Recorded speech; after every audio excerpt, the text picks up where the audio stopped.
Hey, everybody, and welcome to Thursday night of Utah Remote Con. Thank you so much for joining us again. And we've got quite a night planned for you tonight. We've starting with this panel where I will be sitting in with Ty from Multiplane Podcasts, and we're going to be talking about all sorts of stuff. I'm so excited to be here and trying as best I can to sub in for Val. We'll see how I do.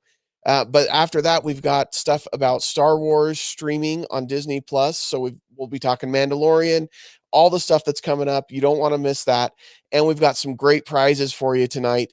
You need to go to our Instagram page and check it out. But we've got some great prints from Adrian Ropp for the panel tonight. So at the end of that we're doing right now. So these are a bunch of Disney prints, including a Hatbox Ghost print that I've got my eye on because I love Hatbox Ghost from Haunted Mansion, as well as Aladdin, Sleeping Beauty. You got to check these out. They're awesome.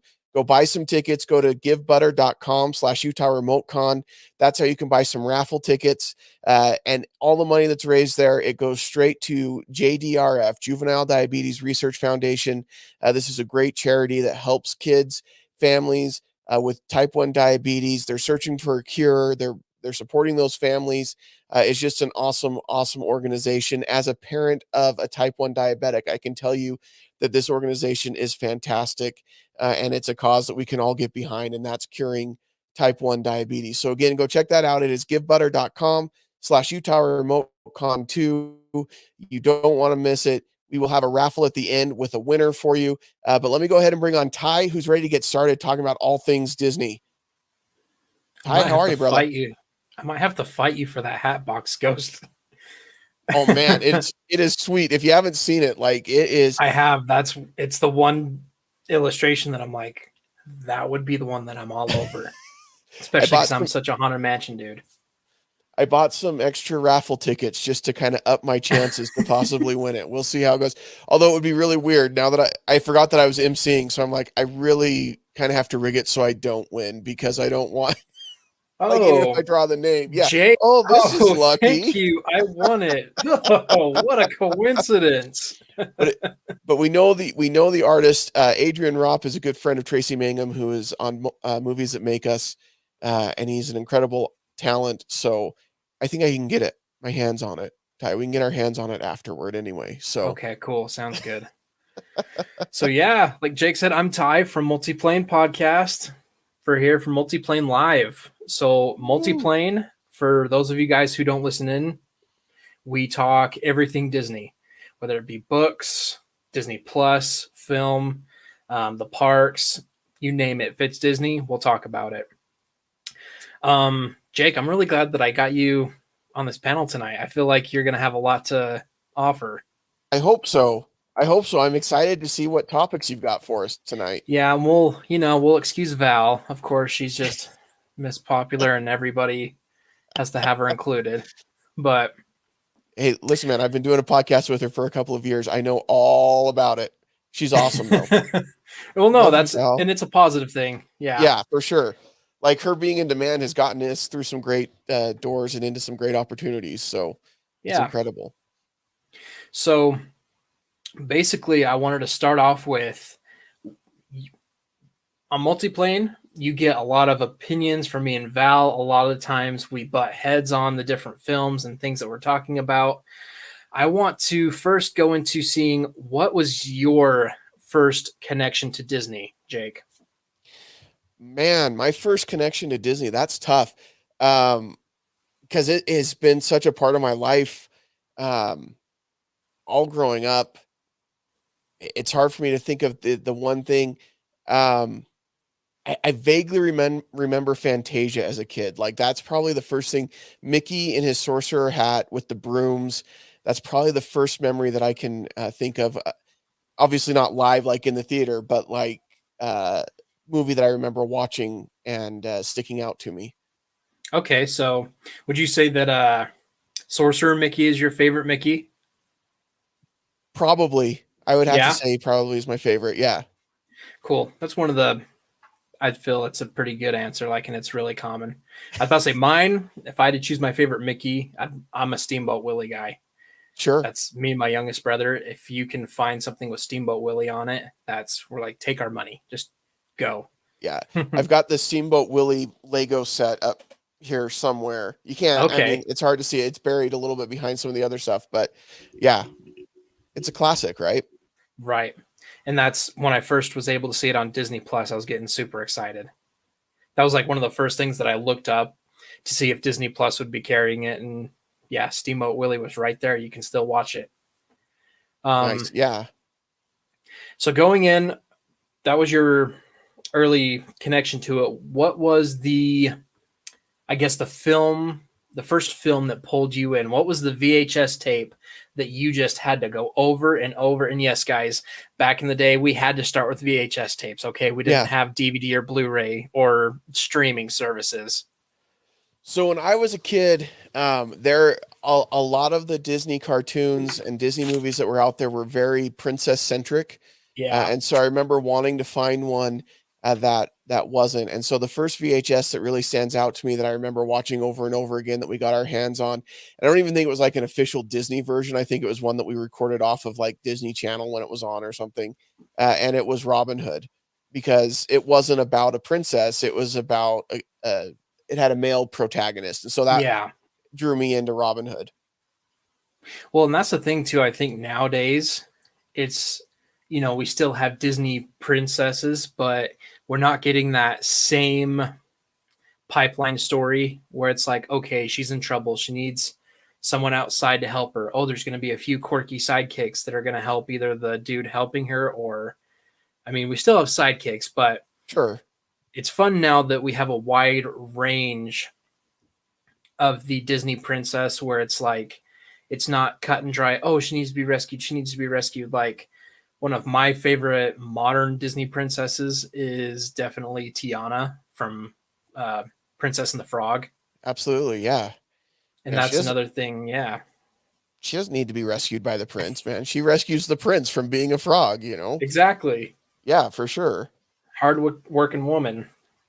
Um, I guess my first, let me see, my first Disney film that was like, okay, no, I got it. It was Nightmare Before Christmas. Oh, great choice. I busted the tape. Wow. That's how much I watched it. And mind you, I think when did Nightmare release? 1995, I I think. made 93. But yeah, in that 93. range. Yeah. Yeah, 93. And I think I started watching it 94, 95. That's why I bring it up. But yeah, just as toddler, and I just hit it on repeat, dude. I busted the tape. And I remember I don't think my mom ended up buying another one for me, and I had to wait for it to come on special like Disney Channel for uh, Halloween or something. Yep. But that one and then the Lion King, I'm pretty sure Lion King Borderline was almost the same way where I about broke the VHS. Yeah. I remember Lion King coming out and I was because I again was early mid 90s, That was 94, 95. I'm 95. almost Okay. pretty sure that was So 95. I was in my early teens when Lion King came out, and um, it was a huge cultural phenomenon. I mean, like Oh yeah. Disney, that was right in the middle of their big animation renaissance, right? I mean, they had kind of had the dark ages in the 80s where, you know, you had Black Cauldron, which is a great film in and of itself, but you had like Rescuers and Rescuers Down Under and these kind of films that weren't the huge draws that they had traditionally seen from the Disney films.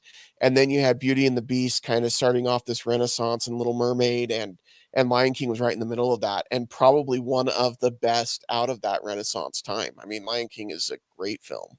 Well, seeing that's, I think I'm a little spoiled because not to say that the films that you probably grew up with as a toddler, as a young child, Mhm. I'm not dissing any of those. Like all that classic Disney, like you brought up Black Cauldron, phenomenal animation. They just weren't appreciated. Yeah, I feel like more people today, and as time keeps going on, these older Disney animations are getting the recognition they finally deserve. Mhm. But I think I was a little spoiled coming up because, yeah, I got to come up during the Renaissance where you had Lion King, The Hunchback of Notre Dame, Yeah. um, Beauty and the Great Beast, kids movie. Aladdin. Yeah, well, and that's a weird thing. And we Yeah. keep wanting to talk about The Hunchback of Notre Dame on the show. We're gonna Yeah. get there eventually, but I don't know if my mom just didn't watch it and pick up on kind of what was going on. Because, dude, I Right. watched the Hunchback all the stinking time. It is one, and Hunchback of Notre Dame, it's not overly inappropriate. I'm not saying that, but it's definitely not Oh, one it's that darker it's very for dark, sure. and it's not one that I think would normally draw kids in, but I think because it had the Disney name on it, parents were like, "Yeah, fine, kids wanna watch it, just throw that on," you know? But yeah, it's definitely very different, but it's a fantastic movie. The music's incredible. The characters are obviously very in-depth because it's Victor Hugo and everything, but it's, uh, a great movie, just very different from what you expect from a Disney cartoon. So, transitioning from you growing up to Disney Mhm. to then having kids, what was the list, I guess? What were the few things that you had to have your kids watch, or it's like, hey, you're my child, you have to watch this movie? Yeah. Um, it's a really interesting thing with Disney because they continue to make really good products, Hmm. and properties and put them out there. So it's hard to say like we forced our kids to watch some of the older stuff because there was so much good new stuff that was coming on. And so for me, what's been really fun is to kind of experience a lot of these newer movies with my kids as they've grown up. I think one of the staples we brought in, like Toy Story, for example, is one that we had to show the kids, and they're all nice, love it. They're all big Pixar fans, um, and they love Toy Story. Uh, but like I got way into Frozen because one of my girls got way into Frozen, you know, and getting to enjoy all the newer stuff like Moana and Princess and the Frog and things like that because that's what my kids were into. And so for me, what I've really enjoyed is I remember when those movies came out like Aladdin and Little Mermaid and going with my parents to go see that and how it was a big deal to go see the new Disney movie that came out. And so for me, the experience I guess I've passed down is having that same experience with my kids, where it's like, hey, the new Disney movie's out. Let's all jump in the car. We're gonna make a day of it and go and see it together as a family. And that has been really neat to pass that down and continue to do that and enjoy that with the kids. And see, this is one of my more recent things that has happened.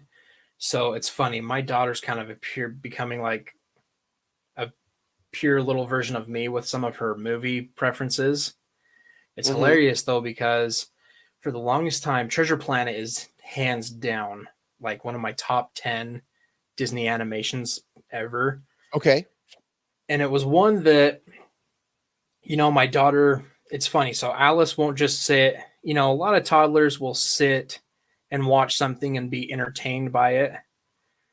What I enjoy doing with my daughter is that she just doesn't sit there and watch it. She'll watch it, but then she'll have tons of questions like about the movie and about the backstory on it. Mhm. Like I've already had to go into a few different. I can give examples another time, but like she enjoys a film. She likes to break it down at her age, which is really weird. But Mhm. she can have full blown conversations with me about it. I should probably start Wow. a podcast with like With her, like, that just would me be and my podcast gold. 5-year-old. Yeah. That's podcast gold right there, like dad and daughter talking about a movie, like, people would listen to that for sure. So, but anyways, Treasure Planet was one of those ones that I'm like, hey, you're really getting into some of these good older films, and my wife's the same way. Like my wife grew up on classic, the live actions like Apple Dumpling Gang, Okay. Blackbeard's Ghost, Herbie. Blackbeard's Like, Ghost is a weird movie. oh, dude, It is I had so never weird. even knew it existed. I we watched that because Disney Plus, which has been a great thing, Oh has yeah. given you that opportunity to go back and see some of these older films.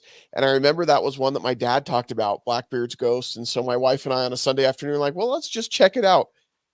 And we kind of at the end of it, we're like, what did we just watch? It's just a bizarre, but it's still entertaining and great. It's just really weird. Well, see, and that's like when I started dating my wife and we'd have movie nights at her house. She'd open up the movie cabinet and have all these older VHSs, like of just, I'm like, oh wow, I didn't even know like some of these even Hmm. existed and this was a Disney property or like something. But no, so she's really educated me in that way. But I was like, Treasure Planet, I'm gonna sit down.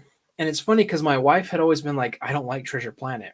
I I don't like Treasure Planet. And I said, well, me and Alice are gonna pop some popcorn. We're gonna watch Treasure Planet. You can come sit in if you'd like. If not, you can go watch something else. But it was hilarious because this movie is such a, like I said, it's in my top 10. I hold it in high Mhm. regards.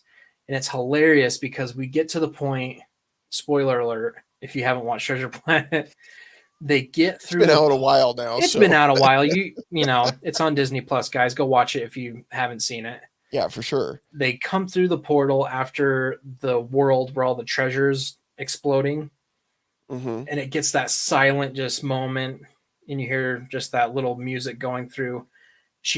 My daughter turns around to me and she goes, Dad, that was such a good movie. Like, whoa.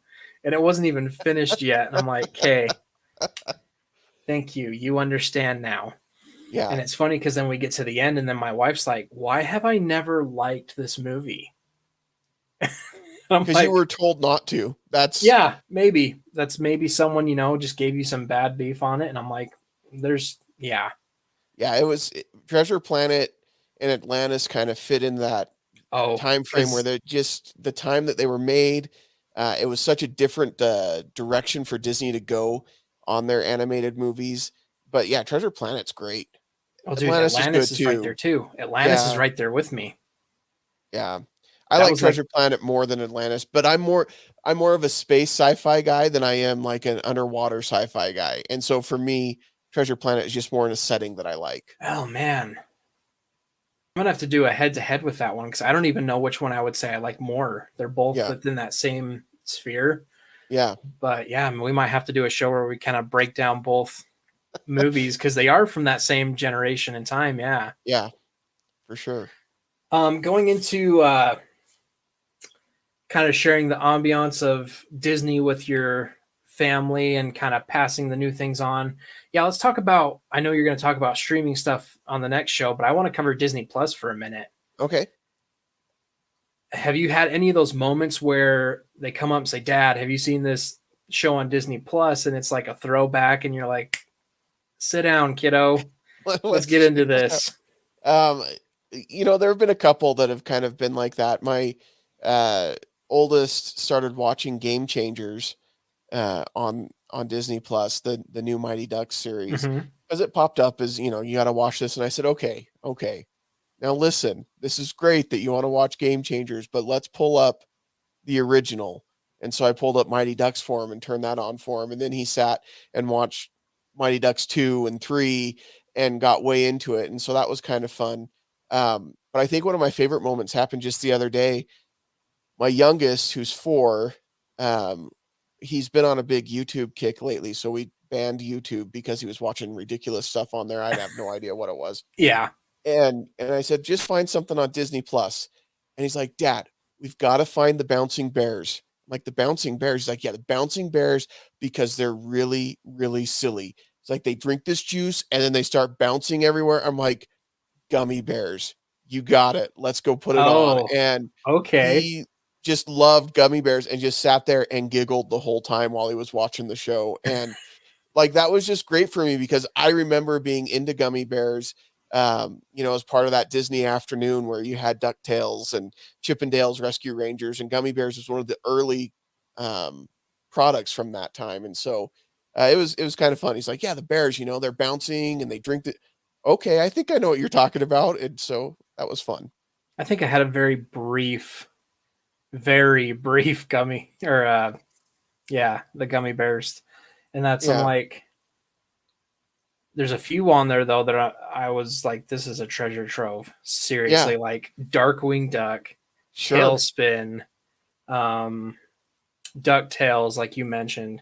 Yeah, all these from my childhood. I'm like, oh my gosh, thank you, Disney, for it's Well, just been really fun.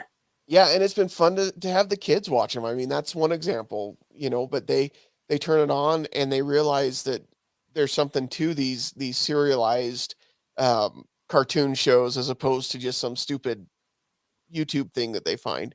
And I Yeah. say that as we're broadcasting on YouTube Live. Listen, YouTube's great. I'm just saying. No There's offense, something. YouTube, but there's some ridiculous stuff that we can find on Yeah, there. exactly. So yeah, it is fun to go back and relive that and say, hey, this was something that I enjoyed when I was a kid. Um, like the Marvel stuff that they've got on there is really fun. Like Oh yeah. the old X-Men cartoon and the old Hmm. Spider-Man cartoon. That got my 4-year-old over his fear of Venom because he saw Venom and Okay. always thought it was really scary. And then he watched that and he was like, oh, Venom's not that scary. Carnage, on the other hand, he's still a little scared of, but that's Yeah. all right. Um, what are let's go okay, what are some of the things that you have yet to find on Disney Plus that you're hoping that they bring to the table? Man, I don't know. For me, I've been really pleased with the selection, and I know that there's some glaring ones out there. I when it first came out, I think they had like a couple of the Pirates movies on there, but they didn't have all of them. But I think all of those are on there now. Yeah. Um, so that kind of I was happy about that. But I don't know. I know that there's some out there that some real uh, and probably yourself included in that are really looking forward to. But right now, I can't think of any that I've said, well, man, I wish that was on there, and it's not there yet. So I'll just come out and say Disney Plus, it's amazing. They're not paying me to say it's amazing, Right. but if you don't have Disney Plus, what are you doing with your life? Like there's way too much good content Yeah. on Disney Plus to not have Disney Plus. The one thing I will bash them on, and every one of you know how much I love my Tron. Like you can bash it all you want, but I will still love Tron for forever until the end of time. They have removed Tron Legacy from Disney Plus. Oh, wow. Okay. And it was That's a big one. funny because I went to go watch it and it wasn't there. And so I'm like, oh, well, you guys kind of suck for this one. I mean, I'm a fan, so of course I already have a copy of it. Right. So, and it wasn't just like 2 days later, my brother calls me up. He's like, Ty, they took Tron Legacy off of Disney Plus. Can you believe that? And I'm like, I know, dude, but you have a copy too, so we're good. Yeah. Yeah. And like I said, I know there are those glaring kind of ones that people have been looking for that haven't been on there yet. But I think by and large, when they announced Disney Plus, it was kind of a let's wait and see what they actually put on there and how many of these titles are going to be on there. And I've been really pleasantly surprised with how much content is on there and what they've made available because this is stuff that it used to be almost impossible to find some of it. Yeah. And you can find it on Disney Plus now. So What a Song of really the South is cheap. still not there and probably will never be there. You guys I just don't. stop worrying about it. All right, move Yeah, I'm on. pretty sure Song of the South will never make it there. One No. that I'm kind of surprised is did you ever watch Bump in the Night on Toon I heard Disney? I heard of it, yeah, but I don't know that I ever watched it or Dude, it's followed so it. dumb, but I love Bump in the Night, and I am just waiting for Disney to add it. Yeah, yeah. See, and there's going to be things like that that come up, and some of those Disney Channel movies and shows that people really enjoyed, and I think they'll add more of those with time. But I agree. If you haven't gotten Disney Plus yet, what are you doing with your life? Yeah, that's for the most part. Even the Disney Channel originals, I was super happy with everything that was available. Yeah, I mean, I think the first Disney Channel movie that I looked up was Can of Worms, and I was like, hey, you have Can of Worms, you have Under the Bed, like you have all my weird yeah. 90s The Disney Channel movies. We're good. the first one I had to look up is Double Team because my friend's wife has like a cameo, like she's an extra in Okay. it, and so he's like, "Yeah, you got to see if this is on there." And so it was, and he's like, "That's it, we're getting it," so I could show it to my wife because she I know hadn't seen it in forever. that's the funny thing too. Like a bunch of us Utahns here sitting like, okay, let's go to the Disney Channel original movies because almost every single one of them were filmed in Utah. Yep. Let's see who I know in this one. Yeah, and High School Musical, of course, is on there, and Oh, my daughter loves that one. don't even get me started on High School Musical. I know, guys. I know there's going to be some of you out there who love the show and just it's one of the best things ever made. Yeah, Not, but yeah, it's got its audience and it's got a loyal following. It's just I'm not part of either of those things. yeah, I'm not So, either. But so yeah, kind of moving from Disney Plus, mhm. something we have a lot of news coming out. Actually, I want to hurry and talk about something. You guys did a breakdown of the Falcon and the Winter Soldier last week, which I wasn't Mm-hmm. able to make. Mm-hmm. But I asked you to request one thing. I wanted you to kind of say, hey, Ty's hoping for a Midnight Suns thing. And Marvel just officially put out, we're getting Midnight Suns. Yeah. So tell everybody what Midnight Suns is, because I don't know that people are super familiar with it. When you run this down, I think people are going to be very surprised that Disney through Marvel is pushing this out in any form or fashion. Oh, yeah. Well, here's the thing. You got to, what's Bob's thing? It's innovate or die. Yeah. Yeah. Bob Iger. Yeah. That's his slogan. So it's something they have to keep doing. Yeah. And I get to talk about nerdy stuff on here too, because Marvel's a Disney property. So Exactly right. Midnight Suns is the supernatural team. Right now, guys, Marvel has a lot of teams that are going to be coming up in the next few phases. Mm-hmm. And the Midnight Suns are basically the supernatural guys. You have Blade, Doctor Strange. I think they're actually going to induct Scarlet Witch and make her a part of the team, which is something that hasn't been traditional, Right. but with, how we had WandaVision, it's going to be something that's going to fit. We just had word that Ghost Rider will Mm-hmm. be making his cameo in Multiverse of Madness, Hellstorm, Moon Knight, just all Yep. these guys who deal with it's basically a monster verse within Marvel. Yep. So just wanted to give a quick shout out that I'm super excited to that. And leading into the Marvel side, guys, we're like 2 weeks away from Marvel Campus opening up Oh at my Disney, gosh. at DCA. I can't wait. Number one, I'm just ecstatic that Disneyland is open, and so we're getting to see photos and video and footage from people in Disneyland again. It just makes me happy, because it's I been way too long. I may or may not have booked a trip hoping that it opens up to out of state people. Man, it's moving so fast. It's moving so fast. I don't know when you booked your trip. I don't want to jinx it, but things have been moving so fast. Like they opened up Disneyland and then it was like, oh, now we're bumping into the yellow tier, which means now it's, much higher capacity. I mean, it's still And under 50%, but the tier system might be dissolving soon, like yeah. in California. So I'm glad I booked it. And that's the intention. I was like, oh, please, I'm booking this with please, please, please just let the out of state thing disappear by then. I mean, it's not going to be a big deal if it doesn't. Our Right. travel agent, we get to bump it to whenever if it Right. doesn't happen. So Yeah. Yeah. So we'll see, but yeah, Avengers Campus is going to be huge. And the cool thing about it is Disney World oftentimes gets a lot of this big stuff too, but Avengers is the one thing that you can't do Avengers in Disney World. That's only going to be on the West Coast. And yep. so it's going to be distinct to Disneyland, California. And it looks amazing. Some of the food, have you seen the pictures of the food that they've Oh been yeah, at the putting out there? Pim Yeah. Test Kitchen. Yeah. Yeah. That chicken sandwich, man, looks bonkers. The bun is like normal size, but the chicken patty is huge. Like I'm there for that. Like that looks amazing. So I want to kind of gravitate towards the parks now. Like you Okay. said, it's exciting right now. They're open. We're getting some new stuff. Marvel Campus is opening up. How crazy is it that we're getting a Spider-Man ride of Yeah. all the things? I I mean it makes sense. Spider-Man's always been one of the most marketable characters in the Marvel universe, but Absolutely. I just hope that they can continue to work with Sony to continue to use the Spider-Man character in the MCU. Otherwise, I don't know. The ride's gonna feel weird if like Tobey Maguire like dies in the next Spider-Man and they don't do Spider-Man anymore or something. I mean, or Tobey Maguire, Tom Holland. Holy cow! Tobey Maguire could die in the next film. Yeah, Totally. yeah.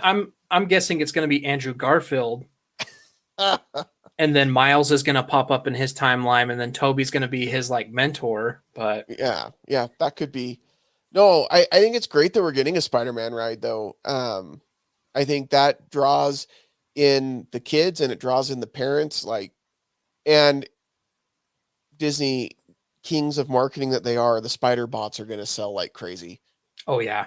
Well, especially because they have the same concept that the droids do in Galaxy's Edge. And if you have ever been to the droid depot in Galaxy's Edge, we'll get to Galaxy's Edge in a minute. Sure. But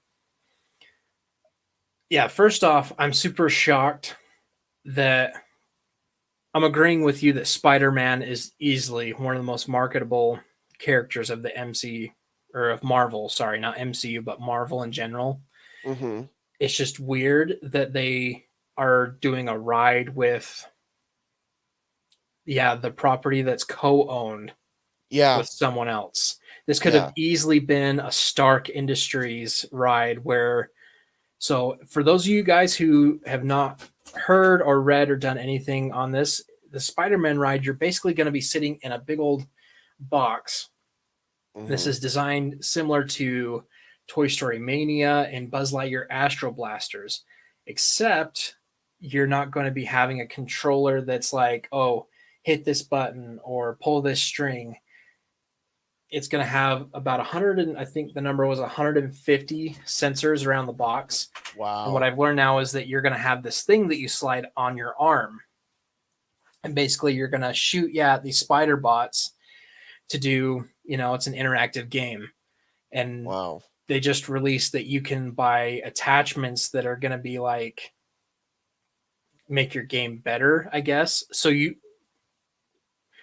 don't need to buy anything to go on this ride, Mm-hmm. but you can purchase your own arm thing for the ride, and then you can purchase an additional thing on top of it that looks like a web slinger or an Iron Man Okay. blaster. Yeah. So like you don't have to buy it, but all the cool people are going to buy All it the for cool the people ride. who buy all the ridiculous Disney merch. It's Yeah. like buying a lightsaber in Galaxy's Edge, basically. Yeah, but It's, like an interactive lightsaber. yeah. So So, I mean that's kind of cool. well, and here's the thing too: the price difference from buying that in Galaxy's Edge to this. So, your main arm piece is $35, Okay. and like I said, you don't have to buy one to go on the ride. But if you're like extra and you're like, oh, let me just pull this out of my bag, Yeah. add my attachment, which is also going to be like another additional $35 for an attachment. And they have Iron Man's blaster. They have oh, I'm terrible. What's Iron Man's pepper her Pepper suit? pot So, yeah, rescue. yeah. So it has like the blue Mm-hmm. metallic look to it. And then you have it almost looks like Miles web shooter. It's like a Oh, black, white, interesting. and red. Oh, And then you cool. have it almost looks like Spider Gwen's the pink one, Yeah.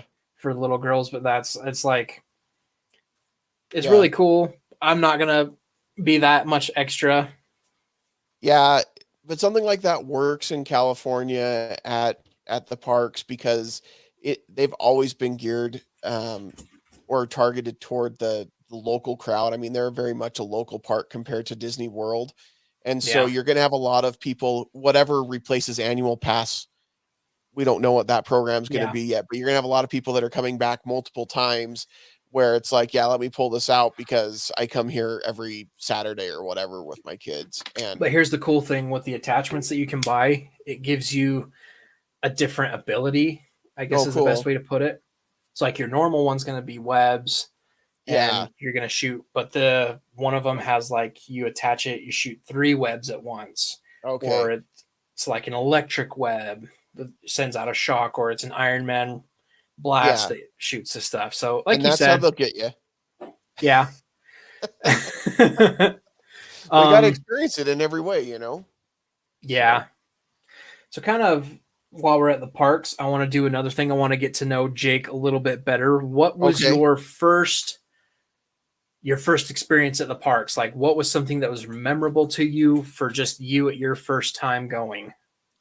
I, Okay, I'll scratch this. I'll make it easier. It doesn't even have to be okay. your first time. Just give me any wow factor that has just been a resonating thing of Disney, the So parks. I remember, and it's not the first thing that I remember about the parks. But I remember one of the times that we went when I was a kid and I was getting a little bit older. And I think it was the first time that I rode the Matterhorn bobsleds, because it had always been, I was too small for it. Because I think at the time, and I don't know if this is still the case, but at the time, that was the one that you had to be the tallest for. Out of all the mountains in Disneyland, you had to be the tallest for Matterhorn, and that may be Yeah, I different think now. it's still no. I think it's still Matterhorn than Space Mountain. Yeah, so like I remember the first time going and being tall enough to ride Matterhorn, and that was my dad's favorite ride. And so getting to ride that with my dad for the first time was like I felt like I graduated into a whole new level of cool. And it's still one of my favorite rides. And I don't care. Give me the old bumpy sled or give me the new sled that's a much smoother ride. I, I don't care. I'm there for Matterhorn, no matter what. So, So that's actually my dad's favorite ride too. oh really? That's because my Interesting. dad's half Swiss. Like, Okay, that's cool. yeah, so that's always been like one of his big things too. Do you know that right now they're renovating it Oh really? and they have to like the thing was okay, either we're gonna have to take it completely down, which they can't do because the building code's different, so they wouldn't be able to go Yeah. scale up from what it is right now. The second options that they're going with right now is they're literally going just from the inside, tearing everything down Oh, interesting. and like renovating the inside of the mountain. Yeah. Um, I'm trying to think of when the last renovation was. I think they talked about it on Disney's Imagineering on Disney Plus. Mm-hmm. They got newer sleds, Mm-hmm. but it was fitted to the old tracks. And so now you kind of have this really, I don't know when the last, actually, you were there recently too, Yeah, I was there. just before COVID. Yep, Yeah. we were there like 2 weeks before it closed for COVID. So So like the ride is just really bumpy in yeah, some parts, like more than what would normally be there. Like you feel the extra yeah. drop or the extra kind of sliding and grinding on the sides. Hopefully now we're going to get a track that matches the car that will give you a more smoother sled ride.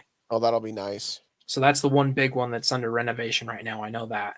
Yeah. Um, they just finished with Snow White's renovation. It's open. If you've Yeah. watched any YouTube stuff on it, it looks amazing. Yeah, it looks incredible.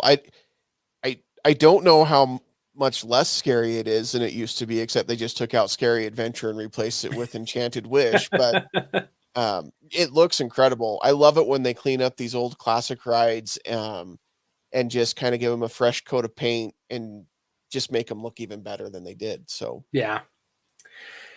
I was about to say, let's see, one of my big wow, and I'm not even going to go to an early memory. So we were at the parks a few months before you were, I mhm, want to say. And it was still, not that long after Galaxy's Edge opened. mhm. And we went through the entrance that was by It's a Small World. So kind of by Okay, Fantasyland right there. And I just right, remember walking through there and you're hearing the bum bum bum bum bum kind of the score. right. And me and my wife just walk in here and our jaws just drop and we're like, this is magic. Like Yeah, this is for real. yeah. Well, yeah, I mean, for sure, you throw in Galaxy's Edge for a wow factor. Uh, First time I came around the corner and saw the Millennium Falcon there, like in all its glory, I teared up, man. It was just awesome. It was something special. No, it is. And Yeah. that's here's the thing, my background's in makeup and like Mm-hmm. design and stuff like that. And my wife has, kind of come up on the same level with me when we either go to a haunt or go to some kind of new production or like something at a theme park. We walk around and we try to dissect things and we just kept going through this part of the park and we just kept going back to saying they took some serious special care in this Yeah. space. And I think they had to, because any other Star Wars fan that wasn't up to par with it, they were going to get thrashed. But we Right. just kept saying, holy cow, the attention to detail and everything in this part of the park is immaculate. And I Yeah. hope from like every expansion or every time they clean up a ride or something, I'm hoping they'll go in and keep using this form of storytelling to like really immerse you, because we Right. just couldn't believe it. Yeah. Yeah. I mean, Disneyland itself has always been magical.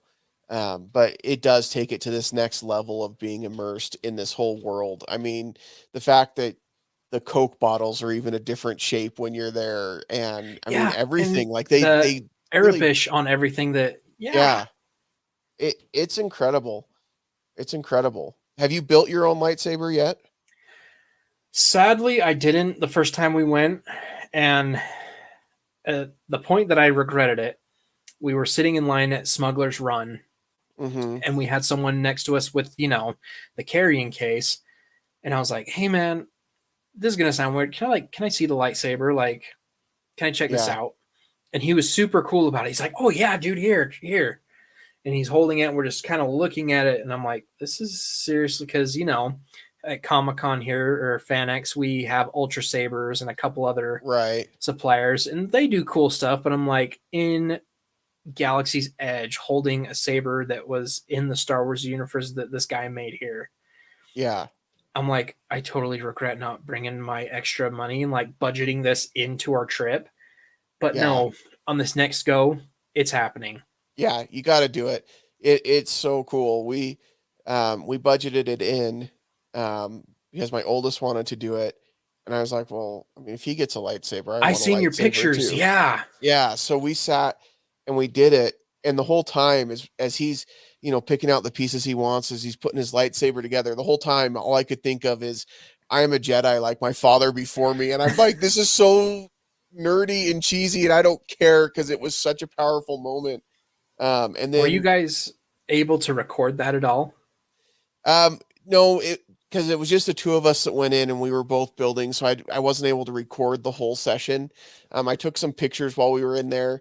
Um, but I also didn't want to go overboard with it because I also wanted to experience it while we were in the moment. But it was so cool afterward too, because it was nighttime, so it was dark in Batu, and like lighting up our lightsabers together and it was just, it was awesome.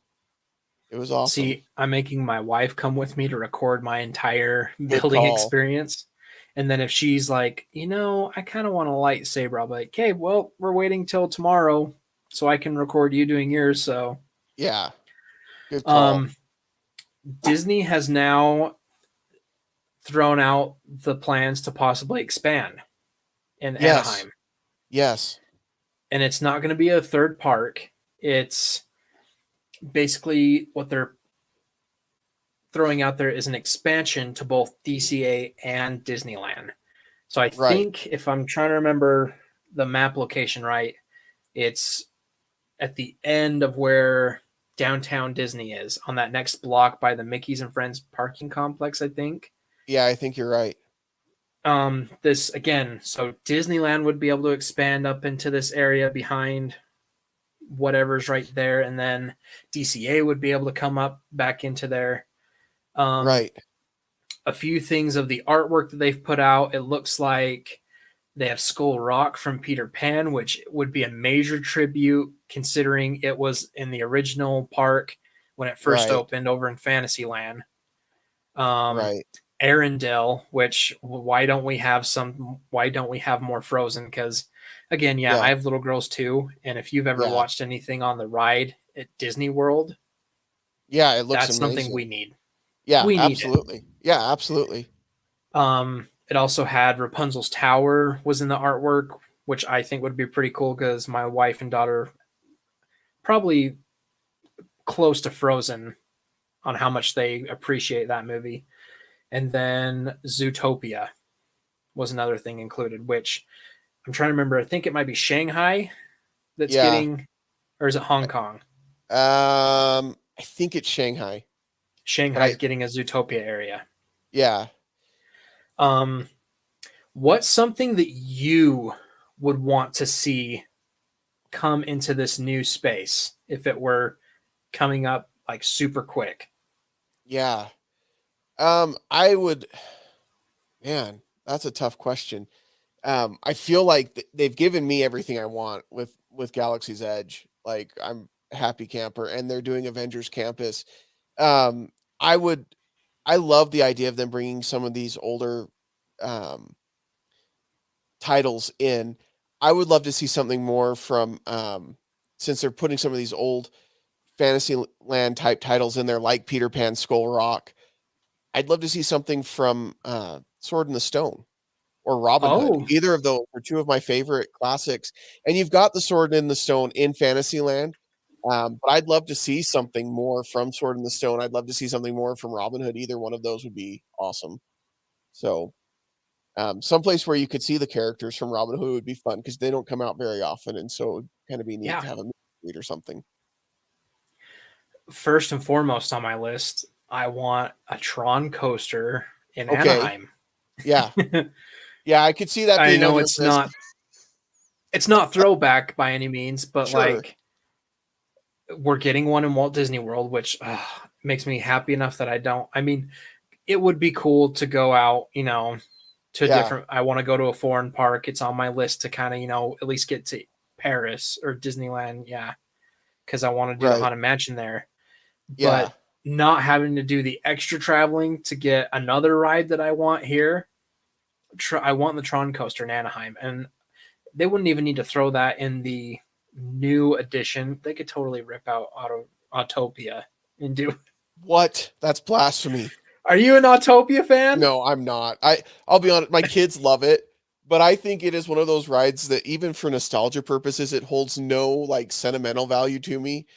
Like once you can actually drive on the road, pretending to drive on Who the road, cares? yeah, it's just and it smells all like gasoline all the time. It's gross. Dude, we Um, have a cheap version of Autopia Lagoon yeah, over here, exactly. okay? You Like, know, we don't need that. if if we're talking about stuff that they've got in other parks, I'd love for them since it sounds like they're kind of building kind of a new fantasy land in that area anyway. A Be Our Guest tavern like they've got in Magic Kingdom would be great, or a Seven Dwarfs Mine Train. Like Yes. some I think the kind of Seven Dwarfs Mine Train would fit. yeah, some kind of e-ticket attraction kind of in that area would be really fun.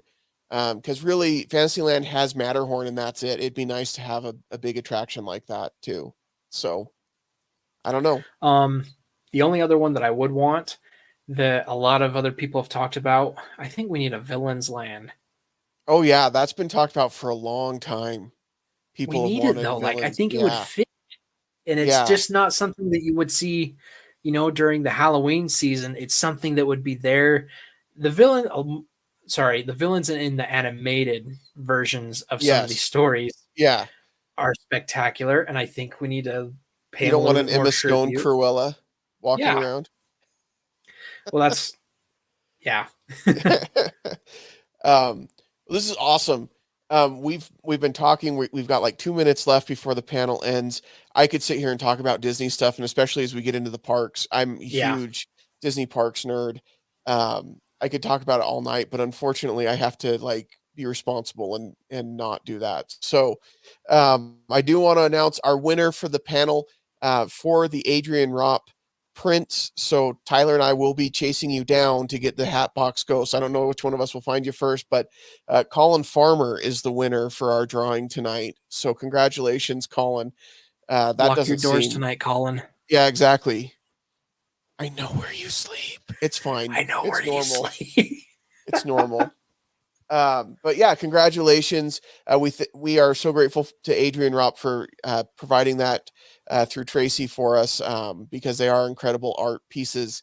Um, guys, thank you so much for listening to us talk about Disney. If you haven't bought a raffle ticket yet, what are you waiting for? Go and do it. It is givebutter.com/Utah RemoteCon 2. Every penny that you spend over there is going to go to JDRF, which is going to help hopefully find a cure for type 1 diabetes someday, which is something that we can all get behind and support. Ty, thanks for letting me crash your party tonight and talking with you about Disney. That was a lot of fun.